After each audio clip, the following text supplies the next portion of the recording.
नमस्कार, मैं हूं अजय कुमार। आप देख रहे हैं देसी अड्डा। क्या बिहार में एक बार फिर से बड़ा खेल की तैयारी है? नीतीश, भाजपा और तेजस्वी में कौन किस पे भारी है, इसकी चर्चा बहुत ही जरूरी है, क्योंकि आने वाले सप्ताह में बिहार की राजनीति में सबकी अपनी अपनी तैयारी है। लोकसभा का चुनाव सामने है और कौन किस पे भारी होता है, इसी को लेकर आज हम चर्चा करेंगे देसी अड्डा के संपादक राकेश तिवारी जी से। राकेश जी नमस्कार। धन्यवाद आपको। राकेश जी, बिहार की राजनीति में एक बार फिर से लोकसभा चुनाव को लेकर जो चर्चाएं हैं वो बिल्कुल ही एकदम चरम पे है। सब नेताओं की अपनी अपनी तैयारी है, तो इस बार कौन किस पे भारी होने वाला है, थोड़ा जनता को बताएं आप। देखिए अजय जी, बिहार में सह और मात का खेल चल रहा है जी। कौन किसके पाले में है और कौन किसके पाले में जाएगा पता नहीं।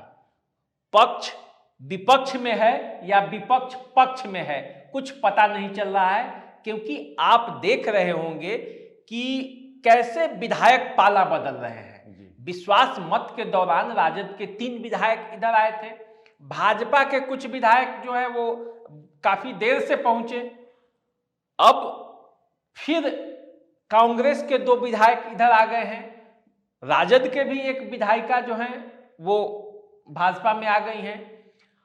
अब जो है पूरा राजनीति बिहार का पलटने वाला है। राजनीति इस मामले में पलटने वाला है क्योंकि नीतीश कुमार शायद इस बात को समझ गए हैं कि भाजपा क्या खेल करने वाली है। तो नीतीश कुमार अब इस मूड में है कि विधानसभा को भंग कर दिया जाए।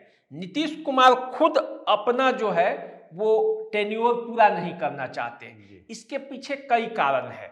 नीतीश कुमार को यह लगता है कि लोकसभा का चुनाव खत्म होते ही जैसे ही विधानसभा चुनाव का समय आएगा वे अकेले पड़ जाएंगे, उन्हें भाजपा भी छोड़ देगी और आरजेडी भी छोड़ देगी, या उनके शर्तों पर उन्हें रहना पड़ेगा। लोकसभा चुनाव तक नीतीश कुमार की जो अहमियत है वो बनी हुई है।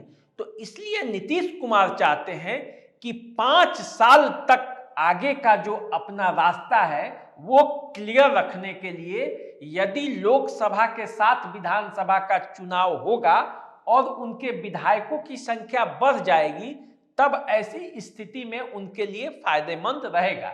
लेकिन यदि ऐसा नहीं होता है, लोकसभा का चुनाव अलग होता है, विधानसभा का चुनाव अलग होता है, तब नीतीश कुमार को ऐसा लगता है कि उन्हें दरकिनार कर दिया जाएगा, क्योंकि अब नीतीश कुमार का उम्र भी हो चला है।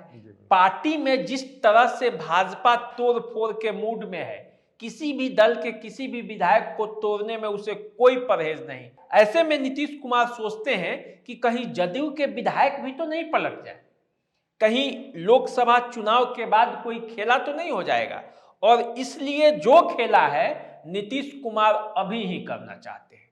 अब देखिए क्या हुआ, जैसे तेजस्वी यादव नीतीश कुमार से अलग हुए, वो जन विश्वास यात्रा पर निकल गए, उनकी सभा में काफी भीड़ भी हो रहा है, उससे तेजस्वी यादव मतलब आह्लादित है। तेजस्वी यादव खुश है कि जनता के बीच उनका जन समर्थन है। भाजपा भी अपना खेला कर रही है, इसमें बीच में जो फंस रहे हैं वो कौन है? वो नीतीश कुमार है। नीतीश कुमार को ऐसा माना जा रहा है कि सांसद का भी जो सीट है वो 17 नहीं मिलने जा रहा है, कई सीटों पर जिच है।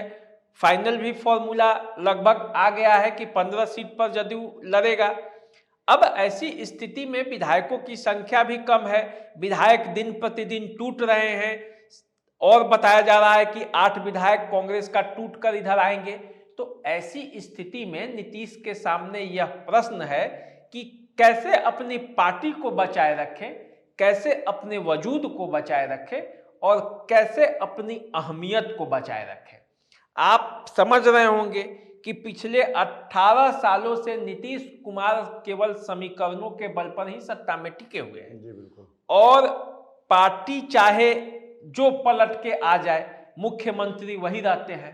तो इसी मुख्यमंत्री के जुगाड़ में वो चाहते हैं कि विधानसभा भंग हो और विधानसभा का भी चुनाव साथ साथ हो।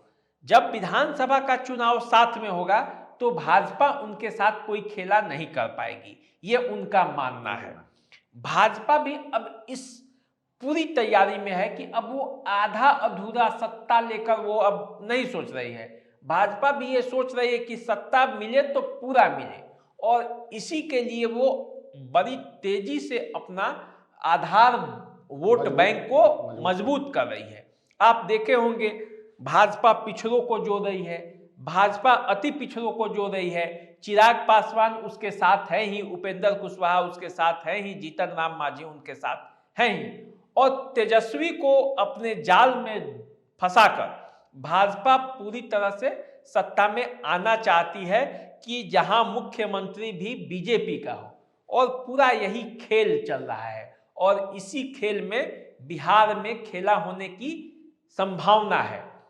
अगला जो 2 तारीख है और 3 तारीख है, ये 2 और 3 तारीख बिहार की राजनीति के लिए अति महत्वपूर्ण है, क्योंकि 2 तारीख को नरेंद्र मोदी आ रहे हैं और उस सभा में जो भीड़ होगी, और 3 तारीख को तेजस्वी यादव पटना में जन विश्वास यात्रा का भारी भरकम रैली करने वाले हैं। तो इन दोनों रैलियों के बाद ये तय हो पाएगा कि बिहार में असल में होने क्या जा रहा है।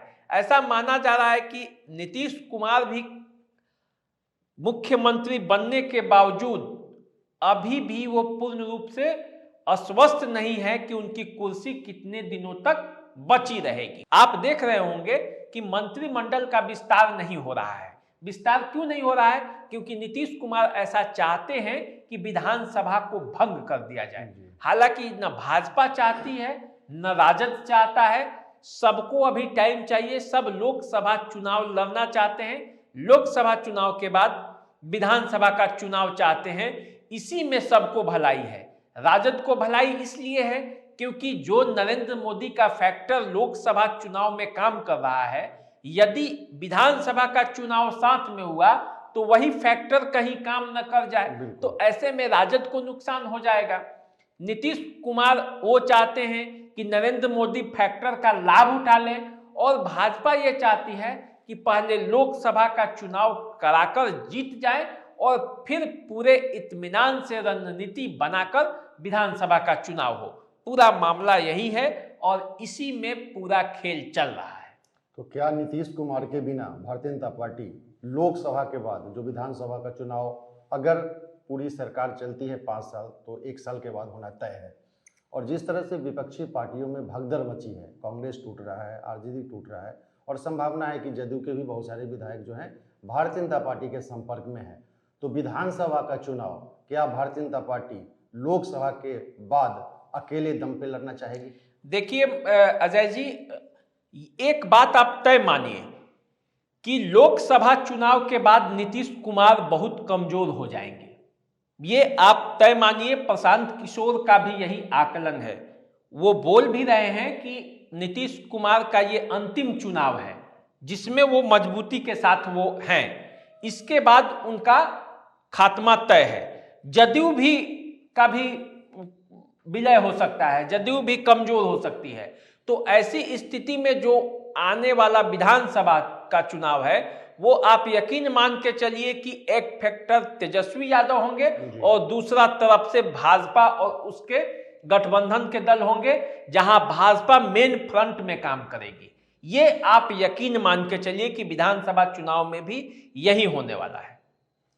तो अभी आप बिहार का जो समीकरण बन रहा है लोकसभा चुनाव और विधानसभा चुनाव को लेकर, एक तरफ जहां भारतीय जनता पार्टी नीतीश कुमार को लोकसभा चुनाव के लिए अपने पाले में शामिल किया है और विधानसभा चुनाव की तैयारी जो है वो अकेले दम पे लड़ना चाहती है।